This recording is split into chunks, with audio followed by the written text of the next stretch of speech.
C'est parti. Alors, on a un marché un petit peu moins cool, hein. On a un Bitcoin qui a été titillé les 45 000 $ cette semaine. Il s'est un petit peu calmé, on est sur les 42 000. On est toujours au-dessus des 40K, c'est ce que beaucoup de gens regardent. Parce que très clairement, si on va repéter les 40K là, autant vous dire que ce sera peut-être comme un saut à l'élastique, mais sans élastique.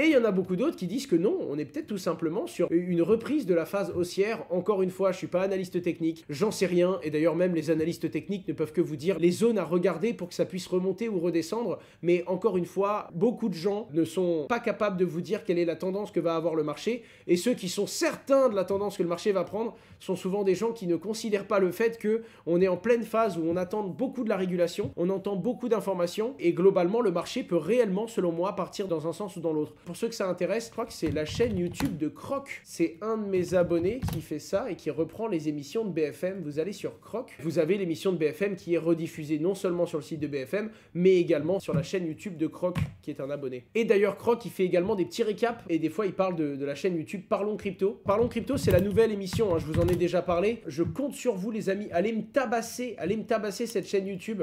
On est en train d'essayer de la lancer. C'est beaucoup de taf. Ça coûte même de l'argent, si vous voulez, parce qu'on investit en fait pour pouvoir refaire le tournage, tout ça. Et on espère pouvoir développer un petit peu les émissions Parlons Crypto. D'ailleurs, si vous avez des projets crypto, que vous voulez être sponsor de cette émission, on développe et puis Thibaut fait intervenir différents profils.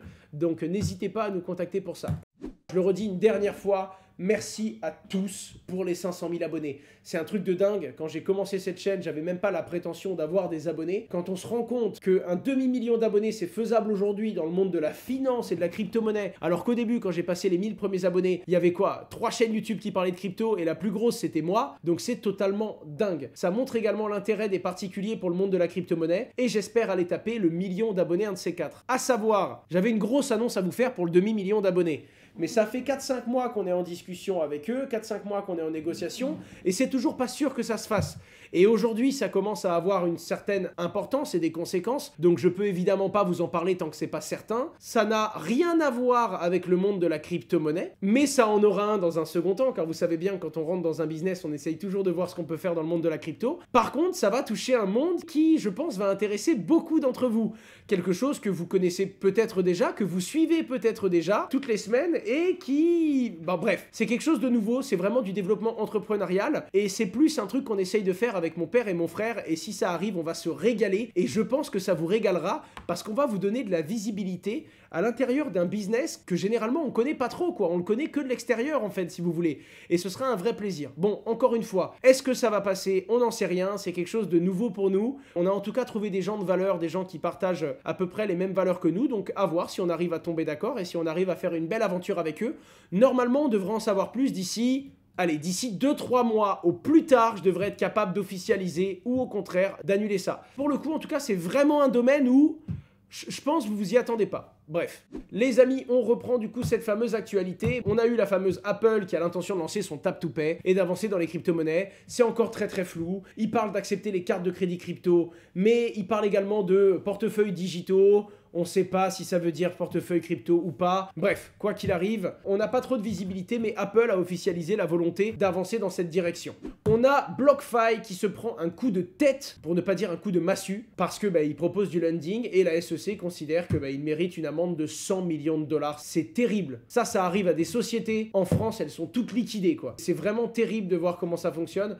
En attendant, en gros, ils estiment qu'ils méritent 100 millions d'amendes et c'est principalement à cause de leur proposition de lending et de borrowing, donc des prêts et des emprunts. C'est totalement dingue, je suis bien content de ne pas être aux États-Unis parce que c'est un produit qui est incroyable, permettre aux particuliers d'avoir un certain taux de rendement et surtout tu te rends compte qu'aux États-Unis, tu as 7,5% d'inflation, les particuliers arrivent à se réfugier dans des solutions qui proposent 8% d'intérêt par an et la SEC vient tirer à balles réelles sur ces initiatives, c'est rude, surtout quand la SEC va se rendre compte que toutes ces initiatives vont commencer à avoir peur du dollar, vont commencer à chercher à faire de la DeFi sur de l'euro et sur d'autres monnaies, et ils vont revenir en arrière en disant bon finalement vous avez le droit, C'est stupide, je trouve ça stupide. Bref, il y a eu ce fameux hack de Bitfinex. En gros, ce qui s'est passé, c'est qu'ils se sont fait voler 72 millions de dollars à l'origine. Quelques années après, donc aujourd'hui en 2022, sur les 120 000 bitcoins qui valaient 72 millions de dollars à l'époque, on a retrouvé 96 000 bitcoins. Aujourd'hui, 3,6 milliards de dollars, d'accord? Donc Bitfinex très content, qui va pouvoir racheter